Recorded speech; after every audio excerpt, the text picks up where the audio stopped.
করে শুনবেন, ইতিকাফের বিষয় এসেছে। মসজিদে থাকতে হলে একেবারে একটা কন্ডিশন, সেটা হলো আপনাকে ইতিকাফের নিয়ত করে থাকতে। সুতরাং আপনি যখন ইতিকাফ করবেন, মুতাকিফ হয়ে যাবেন। আপনার সম্পর্ক কার সাথে? আল্লাহর সাথে। আপনি কি ইতিকাফ ভেঙে বাড়িতে গিয়ে আপনার বিবির সাথে কথা বলে আসতে পারবেন? ইতিকাফ থাকবে। আপনি কি বাজারে যেতে পারবেন? কথা বলেন না, পারবেন না। ইতিকাফ, আপনি যখন মসজিদে যখন ইতিকাফে ঢুকে গেছেন, আপনার সাথে সম্পর্ক আল্লাহর সাথে। দুর্ভাগ্য হলো মুসলমান সম্প্রদায়কে আজকে টুকরা টুকরা আলাদা আলাদা করে দেওয়া হচ্ছে। কিছু কিছু ইহুদি খ্রিস্টানদের এজেন্ট নিয়ে কাজ করে তারা মসজিদ কেন্দ্রিক কতগুলো তাবলীগ করে, আসে না?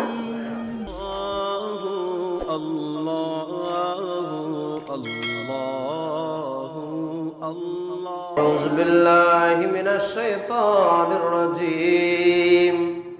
বিসমিল্লাহির রাহমানির রহিম। ইয়াসআলুহু মান ফিস সামাওয়াতি ওয়াল আরদি কুল্লা ইয়াউমিন হুয়া ফি শান। সাদাকাল্লাহুল আলিয়্যুল আযীম ওয়া সাদাকা রাসূলুহুন নাবিয়্যুল হাবিবুল কারীম ওয়া নাহনু আলা যালিকা মিনাশ শাহিদিন আশ-শাকিরিন ওয়ালহামদুলিল্লাহি রাব্বিল আলামিন। মাওলায়া সাল্লি ওয়া সাল্লিম ওয়া বারিক আলাইহি। উপস্থিত ঐতিহ্যবাহী হাজী আব্দুর রশিদ চৌধুরী শাহী জামে মসজিদে পবিত্র মাহে রমজান মোবারকের দ্বিতীয় জুমা আদায় করার মানুষে আগত মুসল্লিনে কেরাম, আবার মুরব্বী বাবারা, নওজোয়ান যুবক ভাইয়েরা, বন্ধুরা, ছোট্ট ছোট্ট মাসুম বাচ্চারা, পর্দানশীল মা ও বোনেরা, রাহমানি ওয়া রাহমাকুমুল্লাহ, আসসালামু আলাইকুম ওয়া রাহমাতুল্লাহি তাআলা ওয়া বারাকাতুহু। আল্লাহর দরবারে শুকর গুজার করি, আল্লাহ রাব্বুল আলামিন আমাদেরকে এই রহমত দিতে দিতে আস্তে আস্তে 10টি প্রায় বিদায়ের মুহূর্তে আল্লাহ রাব্বুল আলামিন আমাদেরকে রহমতের 10টা দিন ভাগ্যে দিয়েছেন। এজন্য আল্লাহর দরবারে শুকর, সবাই বলি আলহামদুলিল্লাহ। সে নবী তাজদারের নূরি কদম পাকে শুকর গুজার করি যে রাসূলে কায়নাত সাল্লাল্লাহু আলাইহি সাল্লাম আল্লাহর পক্ষ থেকে আমাদের জন্য এই বর্ণাঢ্য আয়োজন রমজান মোবারক এনে দিয়েছেন। উম্মতকে বাঁচানোর কৌশল পন্থা শিখিয়ে দিয়েছেন। সে নবীর শুকর গুজার করি, প্রত্যেকে প্রাণ ভরে পড়ি ইয়া রাসূলুল্লাহ। মুআজ্জিজ হাজিরিন, আসুন আমরা ধারাবাহিক খুতবায় সংযুক্ত আয়াতটুকু প্রতিদিনের মতো, প্রতি জুমার মতো তিলাওয়াত করি। বিসমিল্লাহির রহমানির রহিম। ইয়াসআলুহু মান ফিস সামাওয়াতি ওয়াল আরদি কুল্লা ইয়াউমিন হুয়া ফি শান। আলহামদুলিল্লাহ। 55 নম্বর সূরা, সূরা আর-রহমানের 29 নম্বর আয়াত। আল্লাহ বলছেন ইয়াসআলুহু মান ফিস সামাওয়াতি ওয়াল আরদ। আসমান এবং জমিনের মধ্যে যা কিছু আছে সবাই ওই এক রব আমি আল্লাহর কাছে প্রার্থনা করে। সুবহানাল্লাহ। কুল্লা ইয়াউমিন হুয়া ফি শান, এবং প্রতিনিয়ত তিনি মর্যাদায়, আশীর মর্যাদায় বিরাজমান। সুবহানাল্লাহ। এই উপস্থিতি, আমরা এই আয়াতটুকু নিয়ে শাবান মোবারকের দ্বিতীয় জুমায় আমরা কথা শুনেছিলাম। একই আয়াত রমজান মোবারকের দ্বিতীয় জুমায় সংযুক্ত হয়েছে। আমরা শাবান মোবারকের দ্বিতীয় জুমায় এই আয়াত থেকে আলোচনা শুনেছিলাম তাহাজ্জুদের ব্যাপারে। আজকে এই আয়াত থেকে ইনশাআল্লাহ আমরা একটি বিষয় নিয়ে আলোচনা করব, সেটি হলো ইতিকাফ। বিষয় কি? ইতিকাফ। যেটা আল্লাহ বলছেন ইয়াসআলুহু মান ফিস সামাওয়াতি ওয়াল আরদ, জমিন এবং আসমানের সবাই আল্লাহর কাছে প্রার্থনা করে। তো প্রার্থনার অনেক ঢং, অনেক স্টাইল আছে, প্রার্থনার অনেক পন্থা আছে। তার মধ্যে এই রমজান মোবারকের সাথে মিলে যায়, সংযুক্ত বা সংযোজন করা যায় এমন একটি ইবাদতের নাম হলো ইতিকাফ। জোরে বলুন সুবহানাল্লাহ। আমরা আজকে এই ইতিকাফ নিয়ে অতি অল্প সময় দু চারটি কথা শুনবো। আল্লাহ আমাদেরকে শুনবার এবং অবস্থা অনুযায়ী, পরিবেশ অনুযায়ী আমল করার তৌফিক দান করুন। কোরআন বলছে 2 নম্বর সূরা বাকারা শরীফের 125 নম্বর আয়াতে আল্লাহ রাব্বুল আলামিন বলছেন, ওয়াহিদনা ইলা ইব্রাহিম ওয়া ইসমাঈল আন তাহহিরা বাইতিয়া লিত-তাইফিনা ওয়াল আকিফিনা ওয়ার রুকআস সুজুদ। আল্লাহ রাব্বুল আলামিন বলছেন, ওয়াহিদনা ইলা ইব্রাহিম ওয়া ইসমাঈল, আমি হযরতে ইব্রাহিম আলাইহিস সালাম এবং ইসমাঈল আলাইহিস সালামের কাছ থেকে ওয়াদা নিয়েছি। কি নিয়েছি? ওয়াদা নিয়েছি। গভীর মনোযোগ আমার শান্তি প্রিয় আশিক রাসূল ভাই বাবারা, আল্লাহ বলেন ওয়াহিদনা ইলা ইব্রাহিম ওয়া ইসমাঈল, আল্লাহ সাইয়্যিদনা ইব্রাহিম খলিলুল্লাহ ইসমাঈল জবিউল্লাহ থেকে আল্লাহ আহাদ নিয়েছেন, ওয়াদা নিয়েছেন। কি বিষয়ে? আনতা হিরা বাইতি, তারা যেন আমি আল্লাহর ঘরটাকে পরিষ্কার করে, পবিত্র করে, পরিপাটি করে দেয়। কার জন্য? লিত-তাইফিনা, আমার ঘরের তাওয়াফকারী বান্দাদের জন্য। ওয়াল আকিফিনা, আমার ঘরে ইতিকাফকারী বান্দাদের জন্য। ওয়ার রুকআ, রুকুকারী বান্দাদের জন্য।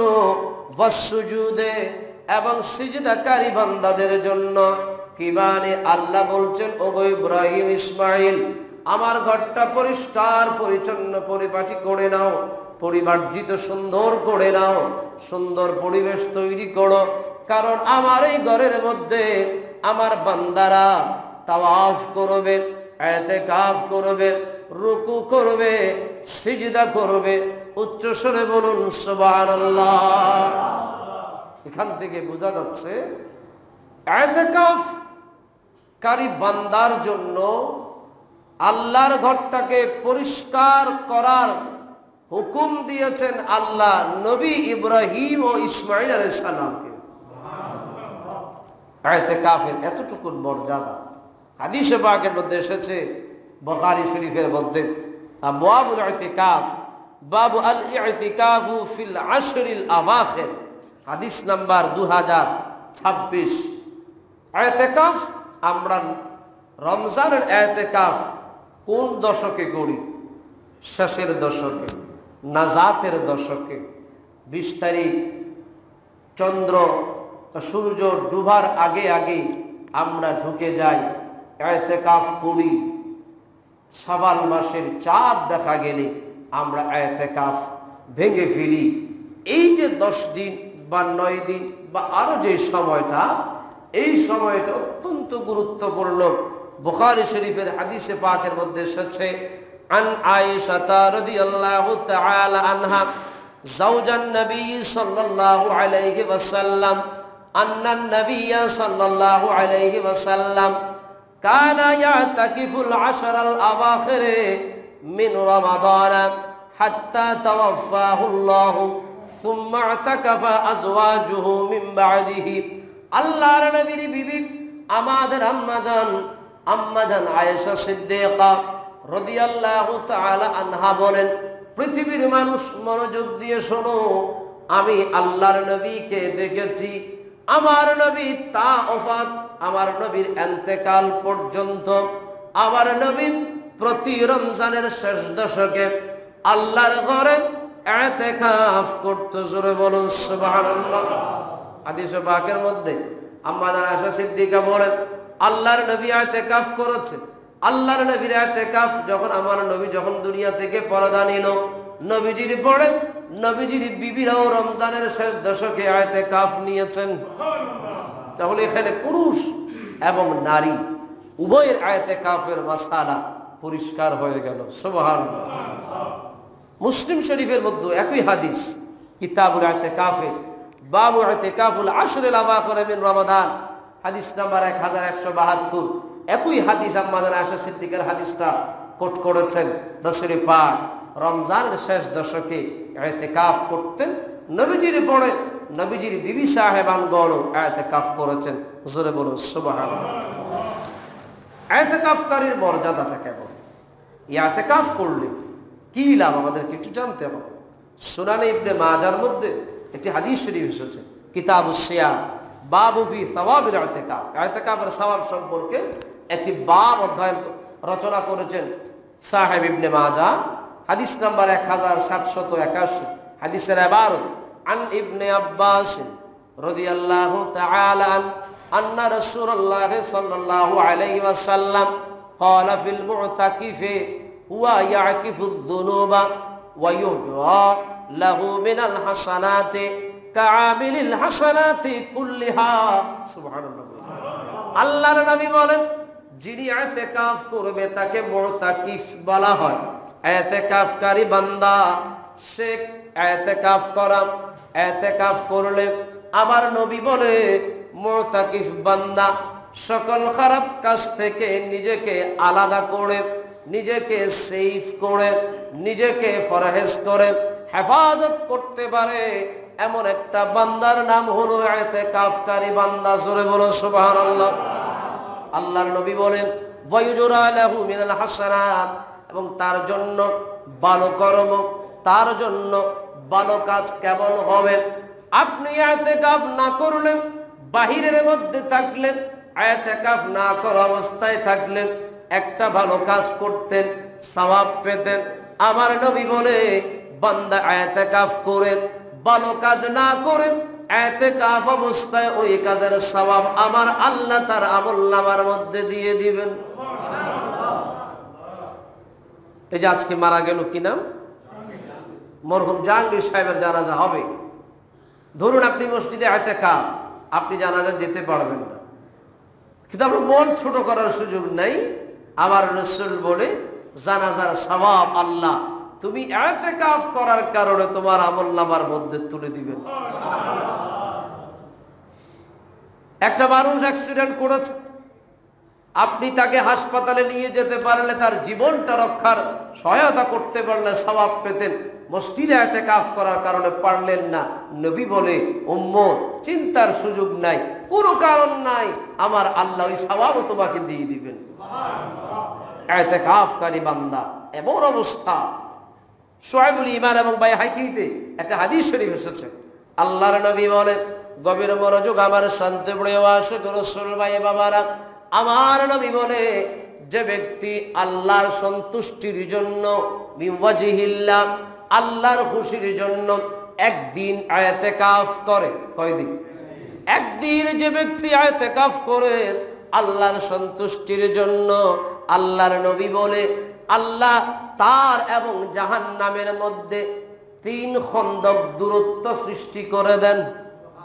খন্দক বলেছে, খন্দক, এই খন্দকের তুলনাও রাসূল বলছেন, এক খন্দকের ব্যবধান আকাশ এবং জমিনের চাইতে অনেক বেশি। আকাশ এবং জমিনের ভিতরে যে বিশাল ডিসটেন্স আছে, পার্থক্য আছে, গ্যাপ আছে, এরকম 3 খন্দক দূরত্ব ওই বান্দার থেকে জাহান্নামের দূরত্ব আমার আল্লাহ করে দিবে।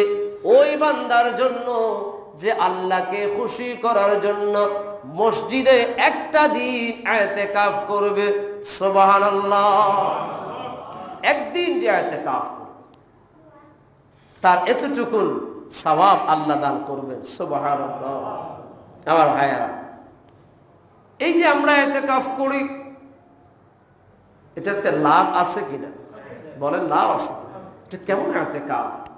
আপনার ঘরে ভালো ভালো রান্না হচ্ছে, নাতি নাতনির মায়া মমতা, সন্তানগুলার চেহারার মায়া মমতা, স্ত্রীর সাথে কাটানো অত্যন্ত আনন্দ ঘন মুহূর্ত সময়গুলা কোরবানি দিয়ে, বন্ধু বান্ধবের আড্ডা বন্ধ করে কোরবানি দিয়ে আপনি এক আল্লাহ সন্তুষ্টির জন্য মসজিদের কোণার মধ্যে ঢুকে গেলেন। এটা বিশাল বড় কোরবানি। চাইলে আপনি খারাপ কাজ করতে পারতেন, চাইলে আপনি বাইরে গিয়ে জগৎ সংসারের কর্মকাণ্ডের মধ্যে যুক্ত হতে পারতেন, কিন্তু আপনি আল্লাহর সন্তুষ্টির জন্য সবকিছুকে লাথি মেরে মসজিদে এসে আল্লাহর ইতিকাফে, আল্লাহর মনসন্তুষ্টির জন্য ইতিকাফ করছেন। আমার আল্লাহ বলে, এর চাইতে বড় কোরবানি আর হতে পারে না। সুবহানাল্লাহ।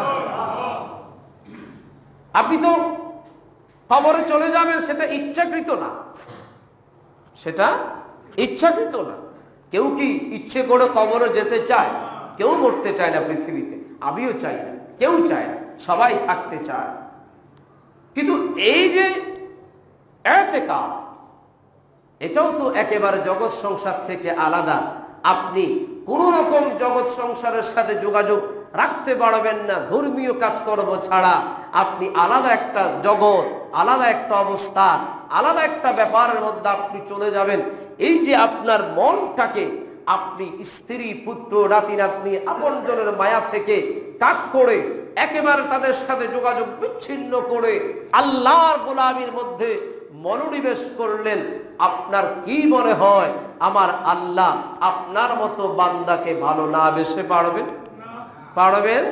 হাদিসে পাকের মধ্যে এসেছে, আমার নবীর উম্মতের জবান দিয়ে বলে, ও আমার উম্মতেরা, যে ব্যক্তি রমজানের শেষ দশকে রোজার অবস্থায় আমার আল্লাহর ঘরের মধ্যে আমার যে উম্মত ইতিকাফ করবে, 10 দিন ইতিকাফ করবে, আমি রাসূল জবান দিয়ে বলে দিলাম, আমার আল্লাহ ওই বান্দাকে 2টি হজ এবং 2টি উমরার সমপরিমাণের সওয়াব আল্লাহ তার আমলনামার মধ্যে দান করে দিবেন। হজ করতে 5 লাখ টাকা লাগে। বর্তমান পরিস্থিতি খারাপ, যে পরিবার গ্যাপ হয়ে গেছে, আগামী 5 বছরেও শিডিউল মিলানো বড় কষ্ট হয়ে যাবে। আপনার উমরা করতে লাখ-খানেক টাকা লাগে, কিচ্ছু লাগবে না। শুধু ছেলেটারে বলবেন, বাপ তুই আমার শুধু টাইম টু টাইম ইফতার আর সেহরিতে কিছু নিয়ে দিবি, আমি আল্লাহর কাছে চলে গেলাম। আপনি এইভাবে 10টা দিন চোখের পলকে চলে যাবেন। আমার আল্লাহ রাসূল বলে 2টা হজ, 2টা উমরার সওয়াব আল্লাহ দান করবে। বিশাল ব্যাপার। আল্লাহর ঘরে ইতিকাফ, এটা আল্লাহর সন্তুষ্টির জন্য। কার সন্তুষ্টি? জোরে বলে, কার সন্তুষ্টি? সাবধান, আমি কথা বেশি বলবো না, যেহেতু রমজানে প্রত্যেকে আমরা কথা কম বলার চেষ্টা করি। তো মসজিদে কিন্তু ইতিকাফ ছাড়া অন্য কোনো অবস্থায় আপনি ঘুমাতে পারবেন না। এই কথা থেকে আপনারা আমার সাথে একমত না? মসজিদের বাইরে যে আবার দ্বিমত হয়ে যাবে। এটা কারো থাকার জায়গা নয়, এটা ইবাদতের জায়গা, এটা ইবাদতের জায়গা। আমাদের মধ্যে কিছু ভুল ধারণা আছে, আমরা বলি মসজিদ শান্তির জায়গা, একটু যাই ঘুমাই। আর ভাই, মসজিদ তো ঘুমানোর জায়গা। মসজিদ কি ঘুমানোর জায়গা বলেন? মসজিদে ইবাদতের জায়গা। খুব ভালো কথা, আপনি এসেছেন, আপনি মসজিদের ফ্যান ছেড়ে, লাইট ছেড়ে আপনি নামাজ পড়বেন, অসুবিধা নেই, পড়েন, এটার ব্যাপারে আমি কিছু বলতে চাই না। কিন্তু এমনও দুর্ঘটনা আমরা দেখি, মসজিদের ফ্যান চালিয়ে আপনি ঘুমাচ্ছেন, ঘুমটা নিজের জন্য, মসজিদের পয়সা কিন্তু আল্লাহর বান্দাদের। আপনি কি একবারও চিন্তা করেছেন আদালতে কিন্তু মামলা দায়ের হয়ে গেছে? কথা বলেন। মসজিদে আমরা ঘুমাতে পারবো না, ঘুমানোর কোনো ইজাজত নাই। ভালো করে শুনবেন, ইতিকাফের বিষয় এসেছে। মসজিদে থাকতে হলে একেবারে একটা কন্ডিশন, সেটা হলো আপনাকে ইতিকাফের নিয়ত করে থাকতে হবে। কিসের নিয়ত? সেই ইতিকাফের নিয়ত আপনি 1 দিনও করতে পারেন, 2 দিনও করতে পারেন, 3 দিনও করতে পারেন, সারা বছরও করতে, এটা আপনার ব্যাপার। কারণ ইতিকাফের কিছু প্রকারভেদ আছে, আমি সেটা পরে বলবো, আমার একটি কথা বলে বলবো। সুতরাং আপনি যখন ইতিকাফ করবেন, মুতাকিফ হয়ে যাবেন। আপনার সম্পর্ক কার সাথে বলেন না? আল্লাহর সাথে। আপনি কি ইতিকাফ ভেঙে বাড়িতে গিয়ে আপনার বিবির সাথে কথা বলে আসতে পারবেন? ইতিকাফ থাকবে। আপনি কি বাজারে যেতে পারবেন? কথা বলেন না, পারবেন না। ইতিকাফ, আপনি যখন মসজিদে যখন ইতিকাফে ঢুকে গেছেন, আপনার সাথে সম্পর্ক আল্লাহর সাথে। দুর্ভাগ্য হলো মুসলমান সম্প্রদায়কে আজকে টুকরা টুকরা আলাদা আলাদা করে দেওয়া হচ্ছে। কিছু কিছু ইহুদি খ্রিস্টানদের এজেন্ট নিয়ে কাজ করে তারা মসজিদ কেন্দ্রিক কতগুলো তাবলীগ করে, আছে না? মসজিদ কেন্দ্রিক। জিজ্ঞেস যখন করি, ভাইজান আপনি মসজিদে থাকতেছেন মালা ঠোলা নিয়ে, বদনা নিয়ে, কি বলবো, এটা এগুলা বলা ভালো না। নিজের গোপন কাপড় চোপড় পর্যন্ত মসজিদের বারান্দার মধ্যে শুকাতে দেয়। নিজের চোখে দেখেছি মসজিদের মধ্যে পিকনিক স্পট করে ফেলছে। আমি বলতে চাচ্ছি, মসজিদে আপনি যদি থাকেন আপনাকে ইতিকাফ করতে হবে। বলে হুজুর আমরা ইতিকাফ করি, তো যদি আপনি ইতিকাফ করেন মসজিদ থেকে বিনা কারণে বের হতে পারবেন না, বাজারে যেতে পারবেন না। আপনি যদি মসজিদে এসে ইতিকাফ করেন, আপনার উপর আল্লাহকে রাজি করা ফরজ। আপনি আরেক মুসলমান ভাই এর কলমা শিখানোর কোনো প্রয়োজন নেই। কথা খুব খেয়াল করবেন, আপনাদেরকে কোথায় ব্ল্যাকমেইল করা হচ্ছে। জিজ্ঞেস যদি করি ভাইজান আপনি মসজিদে ইতিকাফ নিয়েছেন, খুব ভালো, বাড়ি কোথায়? বলো বরিশাল। আসছেন কই? মাস কেন? কথার কথা। কয়দিনের জন্য? 40 দিন। কি জন্য? কম দিন ইসলামের খেদমত করার জন্য। আচ্ছা, আমার প্রশ্ন হলো, আমাদের এই মসজিদে আমি তো শুক্রবার একদিন আসি, আপনাদের 5 কলমা, কোরআন শরীফ, নামাজের মাসলা মাসাইল এগুলো শিখানোর জন্য যার পিছনে 5 ওয়াক্ত নামাজ আপনারা আদায় করেন, আমাদের ইমাম সাহেব হুজুর কি যথেষ্ট নয়? কথা বলেন না। আপনার সমাজের মসজিদের ইমাম সাহেব কি আপনাকে এই ধর্মীয় বিষয়গুলো শিক্ষা দিতে যথেষ্ট নয়? কথা বলেন না। সেটার জন্য কি বাহিরের একজন মানুষকে আসতে হবে মসজিদে? আমি যে বিষয়টা বোঝাতে চাচ্ছি, আমাদেরকে ব্ল্যাকমেইল করা হচ্ছে বলে আমরা ইতিকাফ করছি। ইতিকাফ করলে যেখানে জানাজার মধ্যে যাওয়াটা উচিত নয়, সেখানে আপনি মসজিদ থেকে বের হয়ে মানুষ একটার হাত পাইলে ওটার পাউরুটির মতন ডলতে ডলতে ডলতে 40 মিনিট ডলে। ভাই আসেন আমাদের সাথে 3 দিনের সিল্লা দেন, বড় ফায়দা হবে। আমি বলি বড় গুনাহ হবে। কথা খুব খেয়াল করবেন। আমি মোটেও আক্রমণাত্মক শব্দ ব্যবহার করছি না। আমি বলতে চাচ্ছি, রাসূলুল্লাহর হাদিস হলো, আপনি মসজিদে যখন ইতিকাফ করবেন, আপনার পক্ষে জানাজায় যাওয়ার প্রয়োজন নেই। জানাজায় না গিয়ে আপনি সওয়াব পাবেন। তাহলে আমাদের সমাজের যে সকল ভাইয়েরা ইসলামের নাম দিয়ে আমাদেরকে নতুন ইসলামের দিকে নিয়ে যেতে চাচ্ছে, সেই সকল ভাইয়েরা বাহিরে গিয়ে মানুষ একটাকে এই হাত ধরে ধরে সিবি সিবি সিবি সিবি দাওয়াত দিবে, এই শার্টের কলার ধরে ধরে সিবি সিবি সিবি সিবি দাওয়াত দিবে, এই সকল নাটকীয়তা, এগুলো বন্ডামি ইসলামের নামে। আমরা বাপ দাদার ধর্ম ইসলাম, আমার যেই ধর্মের উপরে আপনার বাবা, আপনার মুরব্বী, আপনার পূর্বপুরুষ, আপনার সমাজের যে বুজুর্গ, আমাদের স্থানীয় বড় কোনো আল্লাহর ওলি যেইভাবে চলে গেছে, আমরা যদি সেইভাবে চলি, এতে করে কি আমাদের ধর্ম পালন হবে না? খুব খেয়াল করুন। এখানে দুটো সমস্যা।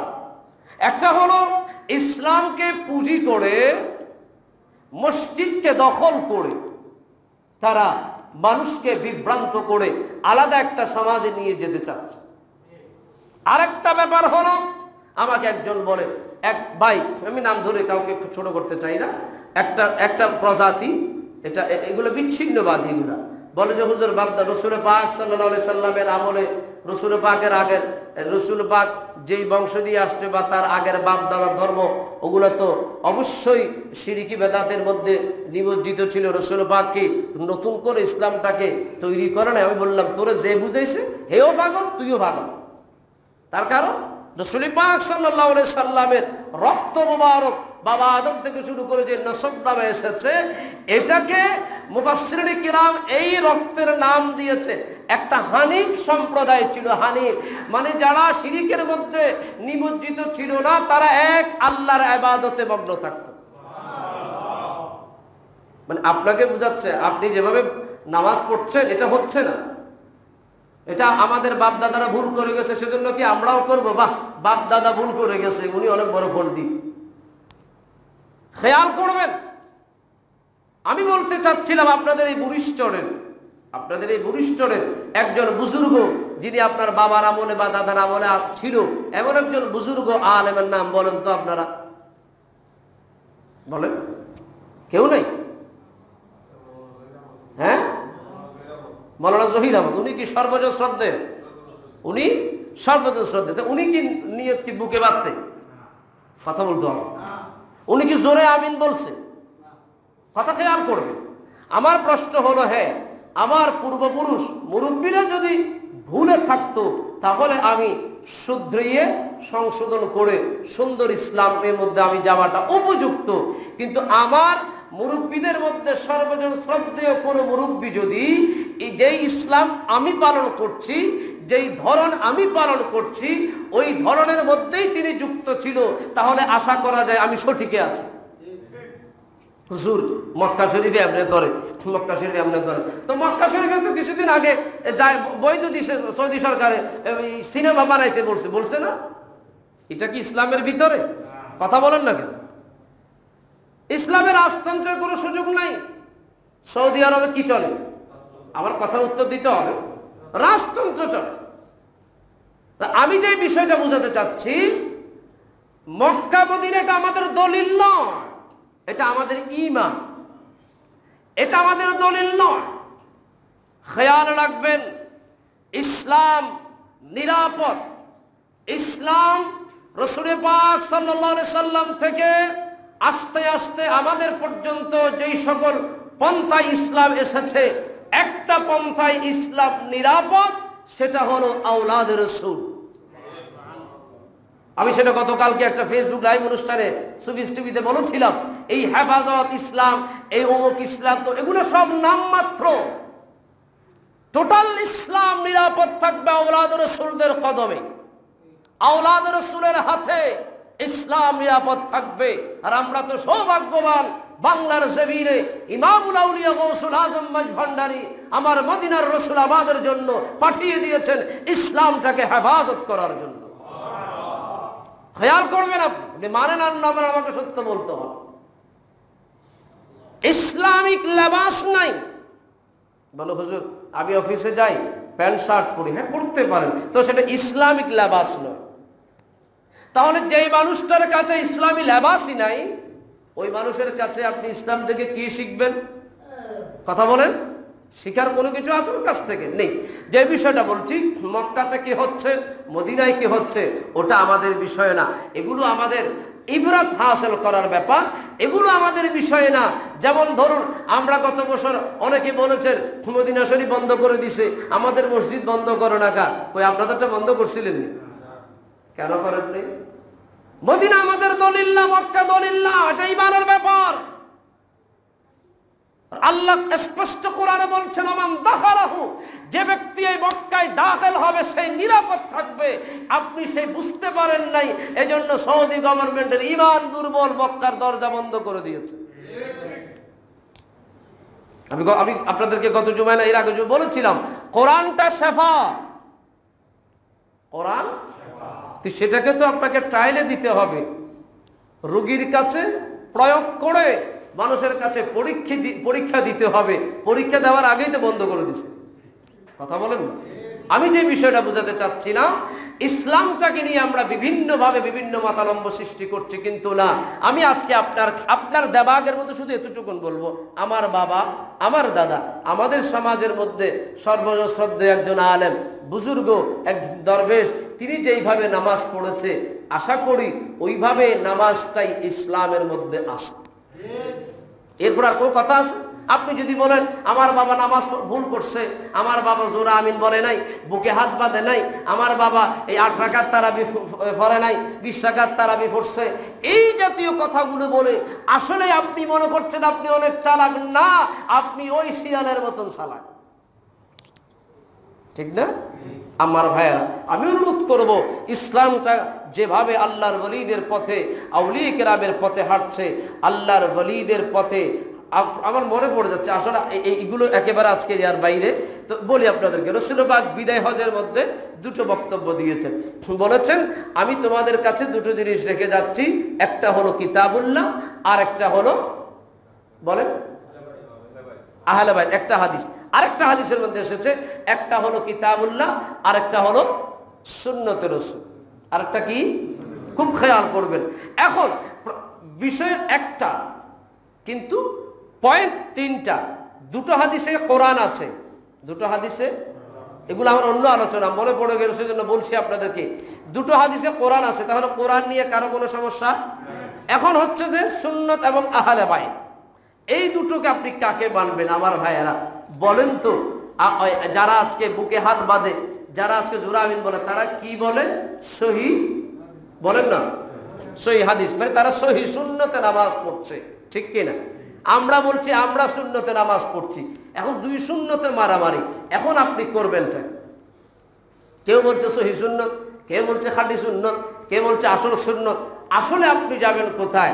আমার রাসূল পাক সাল্লাল্লাহু আলাইহি ওয়াসাল্লাম এজন্য অত্যন্ত কৌশলে পৃথিবীর মানুষকে জানিয়ে দিয়েছেন যে সুন্নত নিয়ে যখন মারামারি হবে, সুন্নত নিয়ে যখন মারামারি হবে, আপনাদের জায়গা জমির ঝামেলা, পারিবারিক ঝামেলা, সামাজিক ঝামেলা, দুই পক্ষ যখন মারামারি লাগে, আপনারা আমাদের এই যে পুলিশ, এটা কি বলে, থানা নেই, বিট পুলিশ বিটে যান, যাই সেখানে যে ভারপ্রাপ্ত আছেন তাকে মানেন, স্যার আমাদের একটু সমাধান করে দেন, তখন ওনার কাছে একটা সমাধান আসে না নাই? কথা বলেন না, আসে। আমার রাসূল পাক বলে, উম্মত রে, কিয়ামতের আগে সহিহ সুন্নাহ সহিহ হাদিস নিয়ে অনেক মারামারি হবে, তোরা কোথায় যাবি? তখন দেখবি আমার আওলাদ আহলে বাইতে রাসূল কোন আমলের উপর, কোন হাদিসের উপর, কোন সুন্নতের উপর আছে, আমার পরিবার বর্গের সদস্য আহলে বাইত আওলাদ রাসূলুল্লাহ যেটার উপর আছে ওটাই সহিহ হাদিস, ওটাই সহিহ সুন্নত, ওটাই সহিহ আমল। এখন পৃথিবীর কোন আওলাদ রাসূল কি বুকে হাত বাঁধে? কথা বলেন না কেন? স্বার্থপরের মতো কথা বলবেন, আমার ভুল হলে বলবেন। পৃথিবীর কোন আওলাদ রাসূল কি বুকে হাত বাঁধে? আমার ভাইয়ারা খেয়াল করবেন, আমি কি বলতে চাচ্ছি, এখানে আরো একটা ব্যাপার আছে। বুকে হাত বাঁধা হাদিসে বাকে আছে, জোরে আমিন বলা হাদিসে বাকে আছে, কিন্তু আপনি কি জানেন আপনি কোন মাযহাব অনুসারী? আপনি ফর্ম ফিলআপের মধ্যে আপনি লেখেন মাযহাব হানাফি, কাম করেন অন্য দিকে। আপনাকে যে কোনো একটা মানতে হবে, যে কোনো। আপনার বাড়ি বুরিস্টর, মানে কি বলে, অনেক সময় বর্ডার থাকে না, বর্ডার। যেমন আমি একদিনে যে বক্তপুর গেলাম, আমাদের এই বক্তার বাবুর এখানে রাত্র ছিলাম মাহফিল করে। আমার সকালবেলা আমাদের একজন মামা বলো, হুজুর আপনি এতক্ষণ ছিলেন ফটিকছড়ি, আপনারা নাস্তা করাবো রাউজান। আমি কে খাইছি, কোন দিন তুই নাস্তা করাবি, কোন দিন রাউজান নিবি? পরে দেখলাম যে একটা নালা, এপার ফটিকছড়ি, এপার রাউজান। তো এই যে সুযোগ নিতে চাচ্ছেন, আপনি কি আসলে ফটিকছড়ির মানুষ, না রাউজানের মানুষ, না হাটহাজারীর মানুষ? আপনার মধ্যে কোনো আক্কল জ্ঞান নাই। আপনি যখন যেমন তখন তেমন শোনেন। শাফি মাযহাব, মালিকি মাযহাব, সকল মাযহাবের ইমামরা যখন ইমামে আযম আবু হানিফার দরবারে যেত, ওনারা ওনাদের আমল, ওনাদের ইলম, ওনাদের মাসালা, ওনাদের সব কিছুকে ফেলে ইমামে আযম আবু হানিফার মতন করে ওনার দরবারে গিয়ে নামাজ পড়তো, ওনার দরবারে গিয়ে ওনার মতন করে ইসলামটাকে পালন করত। ওনার দরবার থেকে বের হলে ওনারা আবার ওনাদের মতন হতো। আমি কি বোঝাতে চাচ্ছি, সর্বশ্রেষ্ঠ মাযহাব হলো হানাফি মাযহাব। তা আপনি যদি হানাফি মাযহাবে আপনি আজান দিচ্ছেন, নামাজ পড়ছেন শাফি মাযহাবে, হানাফি মাযহাবে আপনি ভাত খাচ্ছেন, হাত দিতেছেন শাফি মাযহাবে, হবে? হবে? আমার ভাইয়েরা, সুতরাং আমি সেটাকে ভুল বলবো না, হাদিসে বাগের মধ্যে আছে। হাদিস নিয়ে আপনি সব আলোচনা করলে পারবেন না, আপনাকে বুঝতে হবে মুফাসসিরুনে কেরাম, মুহাদ্দিসিনে আযম, মুফতিয়ানে কেরামরা কি বিষয়ে সমাধান দিয়েছে, আপনাকে সেই বিষয়গুলো আনতে হবে। শুধুমাত্র এটা বলবেন আমাদের রশিদ বাড়ির হুজুর কি এত বেশি বুঝেনি মক্কার হুজুরের চাইতে? আপনাকে বুঝতে হবে মক্কার হুজুর কোন আকীদা পোষণ করছে, মক্কার হুজুর কোন মাযহাব পোষণ করছে। ওনার সাথে আমার সাথে তুলনা করলে চলবে না। আমি একদিকে, উনি একদিকে। উনি শাফি মাযহাবের, উনি এখানে হাত বাঁধতেই পারে। আমি হানাফি মাযহাবের, আমি নিচে হাত বাঁধবো। এটাই বাস্তবতা। আপনি বলেন যে আমি ঠিক আছে, আমি শাফি মাযহাবে, বাস আমার সাথে আপনার কোনো ঝগড়াঝাটি নাই। সুতরাং আমি যে কথা থেকে যাচ্ছিলাম, মসজিদে ঘুমানো এটা নাজায়েজ, অবৈধ। আপনি যে মসজিদে ঘুমাচ্ছেন, আপনি একজন যুবক মানুষ হিসেবে আমাকে বলতে বাধ্য হচ্ছি আজকে, আপনার কি স্বপ্ন তো সবার কোনো গ্যারান্টি নাই? এসে মানুষও মাথায় নিয়ে যান। আপনি মসজিদে ঘুমাচ্ছেন, আপনার কি ইহতেরাম স্বপ্ন তো সবার গ্যারান্টি নাই? হবে কি না? এখন আমি তো জানি না আপনি কি সদর বদর কিনা। যদি আপনি পুরুষ হন, স্বপ্ন দোষ আপনার হবে। মসজিদের মধ্যে আপনি স্বপ্ন দোষ যদি হয়, গোটা মসজিদ নাপাক হয়ে যাবে। সেটা কি একটিবার চিন্তা করেছেন? মসজিদে থাকছেন সওয়াবের উদ্দেশ্যে। রাসূলুল্লাহর হাদিস, লা তাশুদ্দুর রিহালা ইল্লা বিসালাসি মাসাজিদ, আল মসজিদুল হারাম ওয়াল মসজিদুন নববী ওয়াল মসজিদুল আকসা। রাসূলুল্লাহর হাদিস, 3 মসজিদের বাইরে চতুর্থ কোন মসজিদে অধিক সওয়াবের নিয়তে যাওয়া এটা নিষেধ, হারাম। বুরিস্টর রশিদ বাড়ি মসজিদে যেই সওয়াব, হানিফ শাহ জামে মসজিদে সেই সওয়াব, তালুকদার বাড়ি মসজিদে সেই সওয়াব, হাজিরগাড়া মসজিদে সেই সওয়াব, গোটা পৃথিবীর মসজিদে একই সওয়াব। 3 মসজিদ ছাড়া মসজিদে হারাম, রাসূলুল্লাহর মসজিদ, মসজিদে আকসা, আপনি অধিক সওয়াবের নিয়তে 40 দিনের সিল্লা দেন, আপনার মতন বেতুবার একটা জগতে নেই। আমি কি বুঝাতে পেরেছি আপনাদেরকে? তাহলে আমরা মসজিদে থাকতে হবে ইতিকাফের নিয়তে। ইতিকাফের নিয়তে থাকলে আমরা বের হতে পারবো না। বের হতে কোনো জানাজায় বাড়িতে বাসায় যেতে পারবো না। হ্যাঁ, যেমন আমাদের মসজিদে যদি আপনি ইতিকাফ নেন, এখানে গোসলের কোনো সুব্যবস্থা নেই, পুকুর আপনাকে যেতে হবে। বাথরুম অ্যাটাচ কোনো বাথরুম নেই, আপনাকে বাইরে গিয়ে বাথরুমে যেতে হবে। এটা হলো ওজর, জরুরত। ইনশাল্লাহ আমাদের মসজিদ হলে ইনশাল্লাহ আপনাদের জন্য মুসাফির খানা তৈরি হয়ে যাবে ইনশাল্লাহ। নহরুন। আর আমি যেটা ঠেলে ঠুলে বলতেছি ওটা ইনশাল্লাহ বলেন না, আল্লাহ কবুল করে নিবে। তো মুসাফির খানা হয়ে যাবে ইনশাল্লাহ, বলেন ইনশাল্লাহ। তো আপনি এই জরুরতের জন্য বাথরুম বা গোসল এগুলো আপনাকে প্রয়োজনীয় লাগবে, এটার জন্য আপনি হয়তো বাইরে যেতে পারবেন, কিন্তু এছাড়া আপনাকে বাইরে যাওয়ার কোনো সুযোগ নাই। অসুস্থ সেটা ভিন্ন প্রসঙ্গ। মা বোনরা এই সুযোগ আছে। এবার লকডাউন, আশা করি আর মার্কেট খোলা থাকবে নাকি? হ্যাঁ, খুলে দিব না, মানে জায়গা বড় খুলে দিব। High high. তো যাই হোক, মনে করেন যে লকডাউন আছে, আপনি বাজারে গেলেন না, স্বামী যেটা এনে দেয় ওটাতে খুশি, আপনি ঘরের মধ্যে 10 দিনে ইতিকাফ করেন, অনেক সওয়াব হবে ইনশাআল্লাহ। মা বোনেরা, আপনার ঘরে 3টা রুম আছে, আপনি একটা রুমের মধ্যে আবদ্ধ হয়ে গেলেন, ওখান থেকে বের হবেন না। দেখে শুনে এমন একটা রুম নেবেন যেখানে বাথরুমও আছে, আপনাকে বাইরে যেতে হচ্ছে না, কারোর সাথে প্রয়োজনীয় কোনো কথা বলার প্রয়োজন নাই, আপনি আল্লাহর ইবাদত করবেন, ওই রুমের মধ্যে আপনি ইতিকাফ করবেন, আল্লাহ ইতিকাফ কবুল করে নেবেন। সুতরাং আমি আমার মা বোনদেরকে বলবো, আপনারাও একটু ইতিকাফ মুখী হন না, আমরা রাবিয়া বছরের মতন ইতিকাফ মুখী হয়ে যান, ইনশাআল্লাহ আমাদের সমাজের মধ্যে অবশ্যই অবশ্যই আল্লাহ রহমত নাযিল করে দিবেন। আমিন। ইতিকাফের 3টা প্রকার ভেদ আছে, আমি এটা বলে শেষ করবো, অনেক দূরে চলে গেলাম, অনেক কথা বলে ফেললাম। ইতিকাফ 3 প্রকার। একটা হচ্ছে সুন্নত ইতিকাফ, অর্থাৎ রমজানের শেষ যেই ইতিকাফটা আমরা করি এটা সুন্নতে ইতিকাফ, সুন্নতে মুআক্কাদা আলাল কিফায়া। আমি আর বেশি বলার দরকার নেই। এটা আমরা এই 20 রমজান ইফতারের আগে আগে ঢুকে যাব, এরপরে চাঁদ দেখা গেলে আমরা এই ইতিকাফ ভেঙে নিব। এটা সুন্নতে ইতিকাফ। ওয়াজিব ইতিকাফ, আল্লাহ আমার এই কাজটা করে দাও, আমি তোমার ঘরে 1 দিনের ইতিকাফ নিব, 2 দিনের ইতিকাফ নিব, 3 দিনের ইতিকাফ নিব। যে মান্নত করেছেন ওই মান্নতটা পূরণ করা ওয়াজিব। ওই ওয়াজিব ইতিকাফ একটা প্রকার। সুবহানাল্লাহ। 3 নম্বর হলো নফল ইতিকাফ। সাধারণভাবে যে কোনো সময় আপনি আপনার মতো করে একটা বুজুর্গ দিনে একটা সুন্দর সময় আপনি আপনার মতো করে মসজিদে ইতিকাফ থাকতে পারবেন, এতে কোনো অসুবিধা নেই। মসজিদ কমিটিও আপনাকে কিছু বলবে না, কিছু বলার সুযোগ নেই। যদি ইতিকাফ হয়, যদি ঢং হয়, তাহলে বেশি ফিরাইব। এরকম অনেকের ফিরে বাইরে করে দিয়েছে, আমরা দেখছি জীবনে। ঠিক আছে, তাহলে ইতিকাফ করবেন আল্লাহর নিয়তে। ইতিকাফ করবেন কার নিয়তে? জোরে বল, কার নিয়তে? আল্লাহর নিয়তে। ইনশাআল্লাহ আল্লাহ আমাদের সবাইকে ইতিকাফ করার তৌফিক দান করুন। তো সবাই তার করবেন এমন না, আমিন বললাম সওয়াব পাবো ইনশাআল্লাহ। অন্তত একটা সমাজ থেকে যদি মাসালাগুলো জানেন, একজনও যদি ইতিকাফ না করে, সবাই গুনাহগার হবে। তো এখানে কারা কিভাবে ইতিকাফ আছেন, আপনারা এখানে মুতাল্লি সাহেবরা আছেন, আপনারা বসে সিদ্ধান্ত নেবেন নিজ দায়িত্বে। যুবক বন্ধুদেরকে বলি, স্কুল কলেজ সব বন্ধ, এই 10টা দিন কি করবে না, আসুন না আল্লাহর ঘরের প্রেমে একটু নিজেকে রাঙিয়ে দিই, মসজিদের মধ্যে ইতিকাফ করি। যুবক অবস্থায় ইতিকাফ করলে 1 নাম্বার যেটা হবে, আমি আপনাকে বলবো, ইতিকাফ করে বের হওয়ার সময় আপনার চেহারার লাবণ্যতা চলে আসবে। এটা আল্লাহর পক্ষ থেকে। তার 10 দিন আপনি কোনো খারাপ কাজের সাথে মিশেন নাই, খারাপ কথা বলেন নাই, খারাপ কাজ করেন, একমাত্র আল্লাহর টার্গেটে নিয়ে পড়েছিলেন, আপনার মধ্যে অনেক পরিবর্তন চলে আসবে ইনশাআল্লাহ। আল্লাহ আমাদের সবাইকে বোঝার তৌফিক দান করুন। আসলে কি জানেন ভাইজান, আমি প্রায় সব আপনাদেরকে শেয়ার করি, আপনারাই তো আমার আপন বন্ধু মানুষ, আপনারাই আমার আপনজন। অনেক স্বপ্ন হয়, এখনো বুকে সাহস হয় একটা হেফজখানা করা, কোরআনের পাখিগুলো তৈরি করার জন্য অনেক স্বপ্ন, কিন্তু পারি নাই, শক্তি নাই, সে কোমরে শক্তি নাই। অনেক স্বপ্ন আছে, জানি না আল্লাহ কখন কিভাবে পূরণ করায়।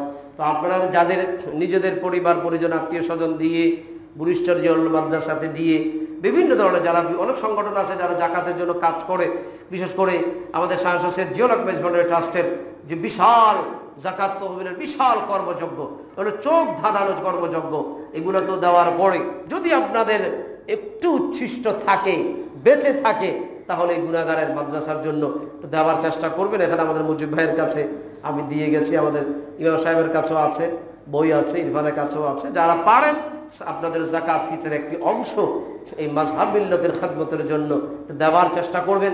আল্লাহ আমাদের সবাইকে ইতিকাফের কথাটা এই কারণে আগে বলে দিয়েছি যাতে প্রস্তুতি নিতে পারেন। অনেকে হয়তো বলল হুজুর আর 10 দিন সময় আছে, আর একটা শুক্রবার আছে, কারণ এখন তো ভুল করতে তো কোনো অসুবিধা নেই।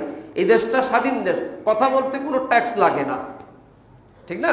কোনো ট্যাক্স লাগে না। আর একটা সপ্তাহ পরে বলতে পারতেন, আগে বলে দিয়েছি প্রস্তুত হওয়ার জন্য।